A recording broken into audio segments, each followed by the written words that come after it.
Salut les amoureux du ballon rond, j'espère que vous allez bien. Aujourd'hui, on fait le point sur les dernières infos mercato brûlantes qui secouent le foot européen et soutenez-nous en s'abonnant et en activant la cloche de notification. C'est parti. Le RC Lens frappe fort à domicile avec une prestation solide. Baldé ouvre le score, Thauvin égalise sur pénalty, mais Guilavogui et Thomasson assurent la victoire dans le dernier quart d'heure. Les 100 et Or grimpent à la 3e place du classement avec 6 points, pendant que Brest, lui, continue de galérer et reste 14e avec un seul point. Une équipe de Lens en confiance, du jeu, des buts et une ambiance toujours incroyable à Bollaert. Restez bien là, on décrypte les infos, les flops, et ce que ça change pour le mercato. On commence du côté Angleterre donc. Thomas Tuchel s'est excusé publiquement auprès de Jude Bellingham après l'avoir qualifié de répugnant sur le terrain il y a quelques mois. Le coach a expliqué qu'il a utilisé ce mot sans vraiment le vouloir, simplement pour insister sans aucune intention cachée. Il a reconnu sa responsabilité dans la polémique créée et a présenté ses excuses, affirmant qu'avec son expérience, il aurait dû mieux gérer ses propos. Enfin, Tuchel a précisé qu'il a contacté Jude directement pour s'excuser. Et de l'autre côté, Marc Brice, sélectionneur du Cameroun, a été très clair sur Hugo Ekitike. Selon lui, Ekitike a mis toute son énergie pour tenter de jouer avec l'équipe de France, mais ça n'a pas marché. Maintenant, vouloir rejoindre le Cameroun comme deuxième choix, c'est pas acceptable. Brice insiste, le Cameroun n'a pas besoin de joueurs qui viennent par défaut, l'équipe possède déjà de bons joueurs qui jouent avec le cœur. Il conclut en affirmant qu'il ne veut pas d'une vedette qui ne s'engage pas pleinement, une déclaration forte qui montre clairement sa position. Que pensez-vous de cela? Dites-nous dans le commentaire.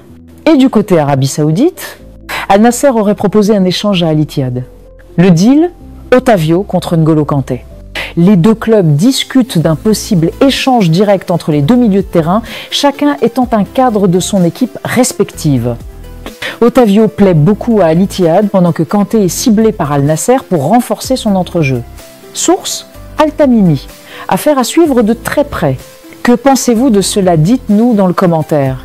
Et maintenant à Barcelone, le FC Barcelone s'intéresse à une nouvelle pépite argentine. Selon TNT Sport Argentina, le Barça suit de près Ian Subiabre, jeune talent de River Plate, âgé de seulement 18 ans. Le club catalan est impressionné par sa progression et garde un œil attentif sur lui pour l'avenir.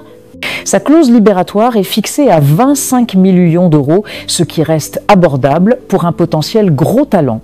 Et maintenant en Italie, Naples s'intéresse à Kobe Mainoo, jeune talent prometteur de Manchester United. Le club italien fait partie des prétendants sérieux pour accueillir le milieu de terrain. Mainoo, lui, est ouvert à un prêt cet été, cherchant plus de temps de jeu pour progresser rapidement. Cependant, Manchester United veut garder le joueur et compte sur lui pour se battre et gagner sa place dans l'effectif cette saison. Un vrai bras de fer entre les ambitions du club et les envies du joueur. Un prêt à Naples en Serie A pourrait offrir à Mainoo une belle opportunité de développement avec du temps de jeu dans un championnat compétitif. Reste à voir si les Red Devils accepteront de le laisser partir ou s'il devra s'imposer à Old Trafford. Et maintenant en France, c'est désormais quasiment bouclé. Ben Seguir quitte l'AS Monaco pour le Bayer Leverkusen.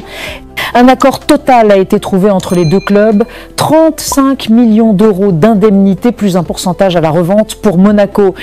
Le jeune milieu offensif marocain, très prometteur, va découvrir la Bundesliga sous les ordres d'Erik ten Hag dans un grand club en titre et tourné vers les jeunes talents.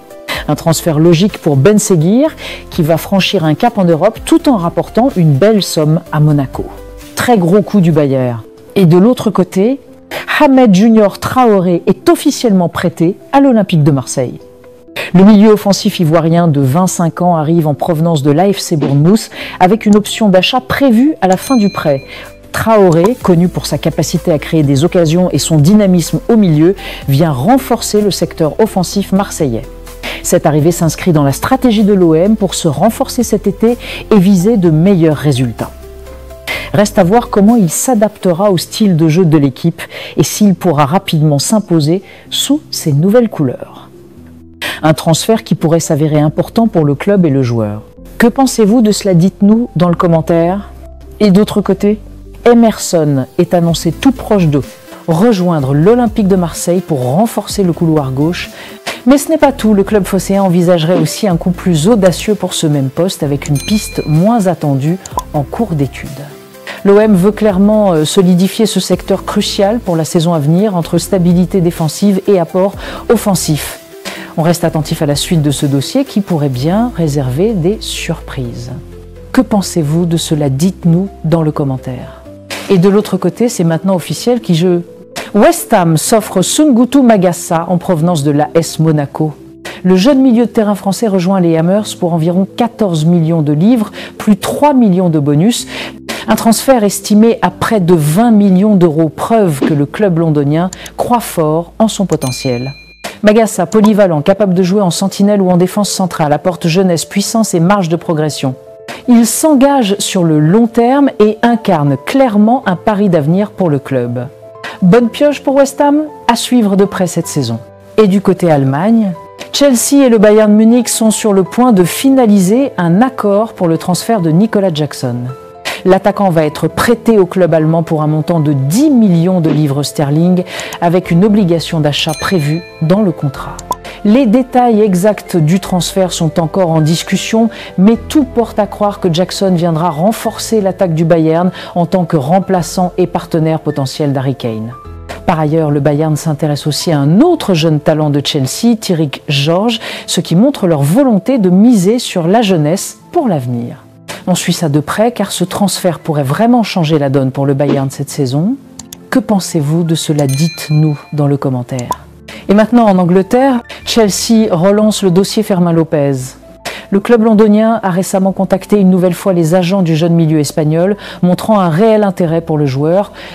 Cependant, du côté du FC Barcelone, on reste confiant. Le club catalan est persuadé que Fermin Lopez souhaite continuer son aventure en Catalogne et qu'il ne veut pas quitter le Barça cet été. Cette situation crée un vrai suspense autour de l'avenir du joueur, entre les envies du club et les propositions extérieures. Affaire à suivre de près, car Chelsea pourrait insister, mais pour l'instant le Barça tient bon. Et de l'autre côté, Garnacho est sur le point de rejoindre Chelsea en provenance de Manchester United. Le joueur est déjà en visite médicale avec les Blues et tout semble prêt pour finaliser ce transfert très attendu. Garnacho pourrait être titulaire dès le match contre Manchester United en septembre, un vrai choc où Chelsea compte bien imposer son rythme et sa puissance. Le club londonien mise gros sur ce talent prometteur, prêt à le lancer dans le grand bain immédiatement. Après beaucoup de rumeurs, l'accord est enfin scellé et Chelsea dépoussière son attaque avec cette recrue de qualité. On a hâte de voir ce que ça va donner sur le terrain. Et du côté Liverpool prépare une offre massive pour Alexander Isak. Selon le Télégraphe, le club anglais devrait proposer une offre améliorée de 130 millions de livres sterling, bonus et primes inclus. Si cette opération se concrétise, ce serait un record de transfert en Grande-Bretagne dépassant tous les précédents montants dépensés. Liverpool montre clairement son ambition en cherchant à s'attacher les services de l'attaquant suédois, considéré comme l'un des meilleurs jeunes talents du moment. Cette offre pourrait faire basculer le dossier, car Isak attire aussi d'autres grands clubs européens. On attend maintenant la réponse du club actuel du joueur et surtout celle du joueur lui-même. Source, Télégraphe. Et du côté Man United, Manchester United et Naples ont trouvé un accord pour le prêt d'une saison de Rasmus Højlund. Le prêt est accompagné d'une obligation d'achat fixée à 38 millions de livres sterling, mais seulement si Naples se qualifie pour la Ligue des Champions la saison prochaine. Ce qui rend ce transfert un peu spécial, c'est que la décision finale revient aussi au joueur lui-même. Højlund peut encore choisir de rester à Old Trafford s'il le souhaite. Le Danois va donc devoir peser le pour et le contre pour sa carrière, entre la possibilité de jouer la queue avec Naples ou tenter sa chance avec Manchester United. On suivra ça de près dans les jours à venir car cette décision est cruciale pour son avenir. Source, Laurie Whitwell.